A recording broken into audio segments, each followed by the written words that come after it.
Hello and welcome to the Eating Disorder Therapist podcast. This is a podcast to help you find peace with food and overcome disordered eating. And I'm Harriet Frew, aka the Eating Disorder Therapist. And I'm so excited to share with you all kinds of stories, tips, information and guest interviews to help you on your journey in finding peace with food. So thank you so much for listening today. Now today I want to talk about over-exercise, being able to identify whether your relationship with exercise has become unhealthy, and if so, how can you begin to take steps to turn that around? Now, I think with over-exercise, it's often a hard thing to identify because in the culture we live in, I guess many people perhaps are not active in a healthy way, and the messages we are receiving consistently are that we need to be more active, that we need to be doing so many steps, we need to be doing different types of activity, and we almost get the message that no amount of exercise is too much. And anyone that exercises a lot will often be really praised for that, and it's seen as a strength and a healthy thing. And I guess for many people it is a healthy thing, but for many people with eating disorders it has lingered, I guess, into a very unhelpful zone. So of course, if you're doing physical activity within a healthy range, there's so many positive benefits physically and mentally.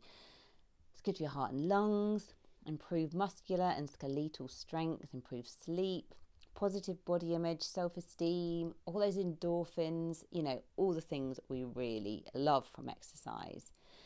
But as I've said, if physical activity and exercise become interlinked with an eating disorder, this is not so good, because this is when exercise becomes often very driven, very rigid and compulsive. So something that you feel that you have to do. It often becomes excessive as well. So it's not just doing like a couple of classes here and there or whatever. It's about having to do a certain amount every day. And it's become excessive. Maybe it's taking up a lot of time. And maybe as well, someone might be doing beyond that of their nutritional intake. So perhaps, not taking in much nutrition, but doing excessive amounts of exercise and having a real imbalance there.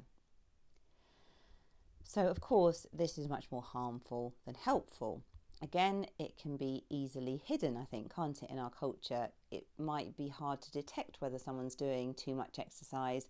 They might seem on the outside to be really healthy, but again, we can start to perhaps kind of question that, and you can start to question yourself when you reflect on perhaps your intentions and how you're feeling about exercise.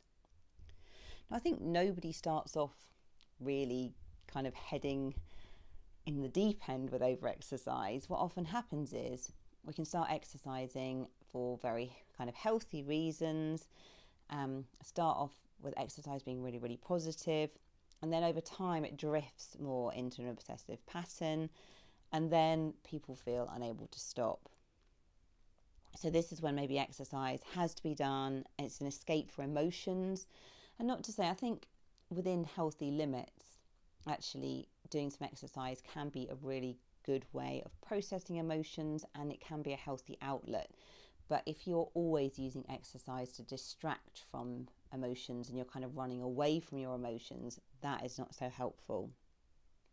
You might also be stuck in very rigid routines which take up hours and hours of every day, and you might feel that you only have permission to eat if you exercise, or you might use exercise as compensation for eating. So those are all kind of warning signs that your exercise might not be in the most healthy place.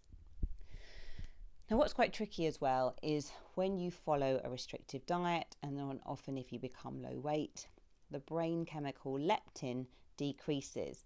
And very interestingly, this increases your urge to be active. So it's a bit like a kind of vicious cycle really, because sometimes you can be under eating, the leptin in your brain's decreased, you become more and more active, and then you it's a vicious cycle, and you're eating less and exercising more, and the drive to be active becomes greater and greater, and you're just stuck in this awful circle. The good thing to know though is actually that if you do become weight restored and you recover, your leptin levels will return to normal. So it is like a sort of temporary state while you are in that sort of deprived state.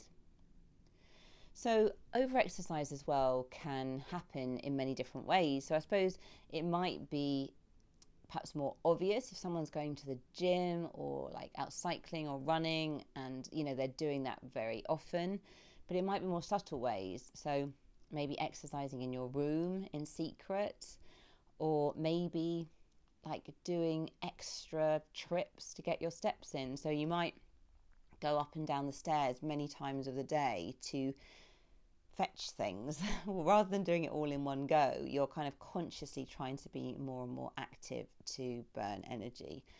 And you can see as well, this is really quite exhausting and takes up so much mental headspace as well. So some questions to help you reflect on whether your relationship with exercise is healthy or not. So, do I make myself exercise even when I'm injured or tired? Do I feel guilty if I miss exercise? Do I feel lazy if I don't stick rigidly to my regime? Do I miss social events to exercise? Do I exercise to burn off calories to compensate? Do I use exercise to cope with how I feel? Do I feel that my anxiety is unbearable if I don't exercise? And have I lost all the joy from exercise? Has it become a chore? So those can be some guidelines to reflect on, whether your relationship with exercise is healthy or not. Now, often we forget the risks to the body of over-exercising. Again, we're kind of locked in this slightly diet culture mindset of thinking all exercise is good, more exercise is better. But actually, particularly if you're low body weight and you're over-exercising, your body can't really cope with that stress. You often lose a lot of muscle mass, so this means more strain on your joints, and you're also going to get more repetitive strain injuries. So it's very common that people over-exercising get a lot of injuries. For women as well, you may lose your period, and of course you are at risk as well with your bone density and the risk of osteopenia, osteoporosis later on. And there's also stress on the cardiovascular and circulatory systems. Now, if you're listening to this and you're really worried about the impact of over-exercise on your body and you're really identifying that your body is struggling, do go and chat to your GP. And if you're under an eating disorder service or not under an eating disorder service, you may be able to get support from a physio as well in managing your overactivity, because sometimes as well everyone's relationship with overexercise is slightly different, and you might need a bit of tailored support to really help you to sort of shift and move away from where you are. So what can you do to start to change your relationship with overexercise? I think one of the most powerful and profound things to do is just admit it. Maybe to admit it to yourself, because maybe you've been in denial about it. Maybe you hadn't realised you had a problem. And if you feel able to, you could share that with a friend, someone that you trust, just talking about it openly to someone who will listen. Because I think just saying it out loud can be such a powerful first step. You could also just be very honest with yourself and think about what are the pros and the cons of doing all this exercise, and start to really get in touch with some of the costs to doing so much exercise, because I think often again we can be a bit oblivious to this or ignore our body's kind of warning signs when we're getting injured again and again. You could as well keep an activity diary, notice how much you're actually doing, notice your thoughts and feelings around it as well. If you feel ready to, you could begin to cut your exercise down very slowly, and you might just want to do this in micro steps. Again, it's going to be really hard often if you have been filling your life with exercise. When you start to cut down, it's probably going to leave a void. You're probably going to feel quite anxious. You're probably going to not know what to do with yourself. And you could be in danger of trying to resort to other unhelpful compensatory strategies. So I think there's a lot of value in taking things really slowly. And as I always go on about, the underwhelming baby steps, because even if you cut down very slowly over the next year, you could make some quite profound changes. And you could challenge as well some of your unhelpful beliefs about what's going to happen if you stop exercising or reduce your exercise, because I think a lot of people catastrophize what's going to happen. They have a lot of fears about the changes that might happen in their body.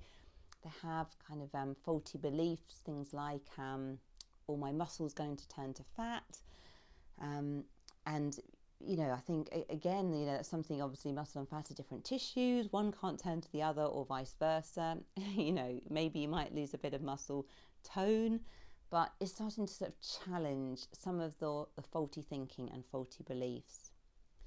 When you start to reduce your exercise, you might want to think about how you're going to distract yourself or fill your time, because it is going to leave a bit of a void to begin with, and that could be quite challenging. Also think about your use of fitness trackers, pedometers, that kind of thing. I think these can be used by some people in quite a healthy way, but if you have an eating disorder, you may become very obsessed about tracking, and obviously that's not so helpful. And sometimes people can feel quite liberated to almost sort of sever that link between worth and how many steps or how much activity they're doing. And also notice how you use social media.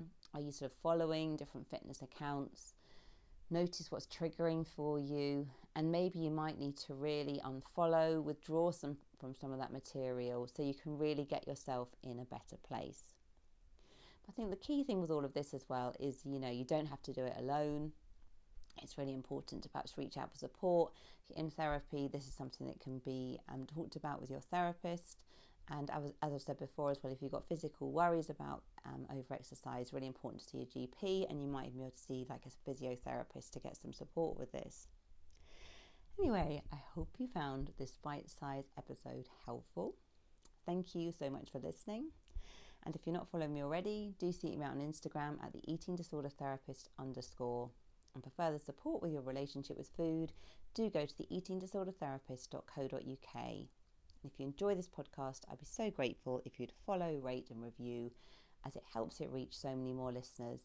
Thank you so much for listening today, and I look forward to sharing another podcast episode with you very soon.